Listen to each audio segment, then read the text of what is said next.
Anybody who is new to lucid dreaming or you have a certain goal that you want to achieve, I don't want to hear anybody saying anything along the lines of, I can't do this, this is hard, this is really difficult for me, this isn't real, this isn't possible. This is called a limiting belief. We want to get rid of those. They're not helping you. In fact, they're only holding you back.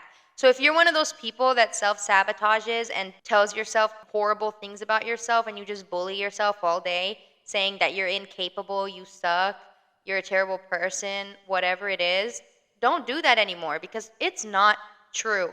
I am here to tell you that you are an amazing person and I love you. Even if I don't fully know you, I know that it's true. You have good intentions. The fact that you are here on this course already tells me that you're a good person because you're into dream work and that's an amazing, magical thing. So stop telling yourself that. You need to be your best friend. You need to talk to yourself as if you are a innocent, happy little child who needs confidence and self-love. And I struggle with this too. So I'm telling you this from the bottom of my heart. Stop bullying yourself now. And I'm not just talking about dream work. I'm talking about life in general. And this is bigger than dream work. This is scientifically proven. Your actions and your experiences and the way you approach life is impacted by what you tell yourself. Your confidence plays a big role in how you succeed in life. If you're not confident in a sport or in a beauty pageant or at a test, you're going to have a harder time performing well. So confidence plays a big role. Even if you have to fake it till you make it, we're going to start doing that today. So if you need to write it out and journal about things that you love about yourself, go do that now. But again, in the context of lucid dreaming, confidence really helps. If you're confident in your dream commands and things you're trying to do, you're more likely to be able to do them. Dreams are a thought-responsive environment, which means what you think directly impacts the dream content and reactions of the dream. There's more of a buffer period in waking life, but waking life is the same thing. What you think creates your experience. Of course, there's outside factors, but it really does make a big difference when you're confident and nice to yourself. William Bowman, one of my favorite authors on OBEs and lucid dreaming, says, "Wimpy requests get wimpy results." And he says that in terms of lucid dreaming, when it comes to being confident in your commands. For example, if I wanted to change the color of the sky and I'm kind of like in the back of my head, oh, I don't know if I can do that. I don't think it's going to work. I kind of doubt myself. And it happens sometimes. Sometimes I'm like, I don't know if this is going to work. Usually something weird will happen or not exactly what I wanted to happen because I'm not confident in it. But if I'm fully like, oh, I know I can do this. I know I can fly. I've done it a million times.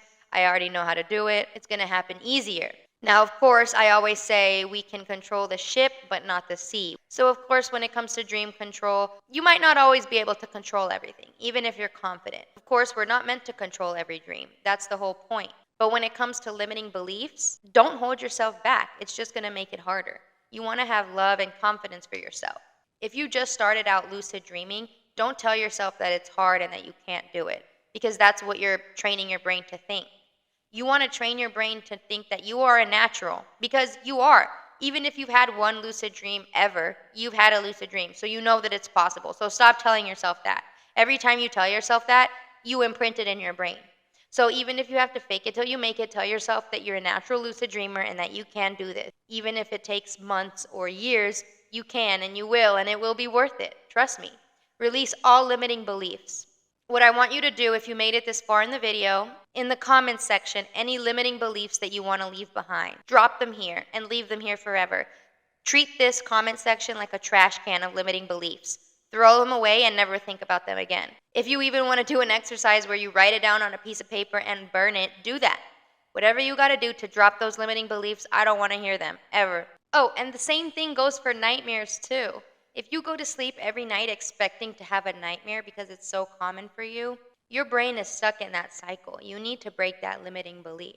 And I know it can be hard because especially when your reality and your experience over and over shows you something negative or discouraging, it can be hard to break limiting beliefs. Trust me, I know. Easier said than done.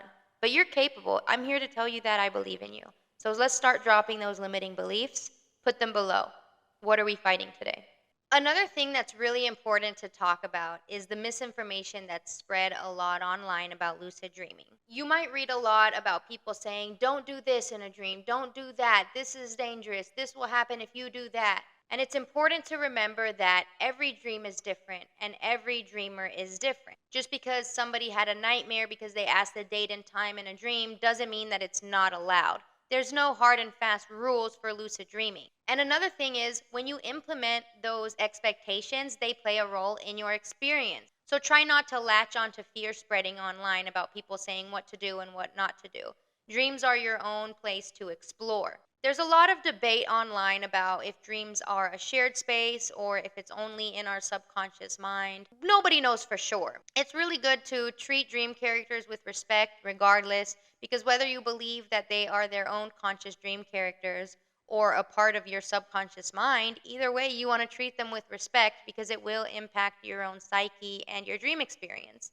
So always come with love and good intentions in your dream, but don't think that there's any certain rules of things you can and can't do. It's about exploration.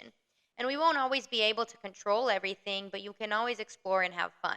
Someone who is new to lucid dreaming is a blank canvas and very impressionable. So don't just read things online and instantly expect them to be true, because you are your own dreamer and you have to find out for yourself what happens when you do certain things in a dream. Your thoughts and beliefs will 100% impact your dream content, whether it's consciously or subconsciously. If you're not a spiritual person, your dreams probably won't be spiritual in nature, and so on. So try not to scare people with your own dream experiences because that doesn't necessarily mean that the same thing will happen to them.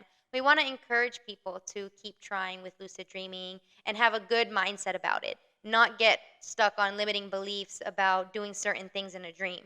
Whether it's don't eat food in a dream, don't ask the date and time, don't talk to dream characters, whatever it is. And there is an aspect of breaking this illusion of the dream where certain things can make dream characters act weird or whatever, but that's all part of the experimentation. So just see what happens and write it in your dream journal in the morning.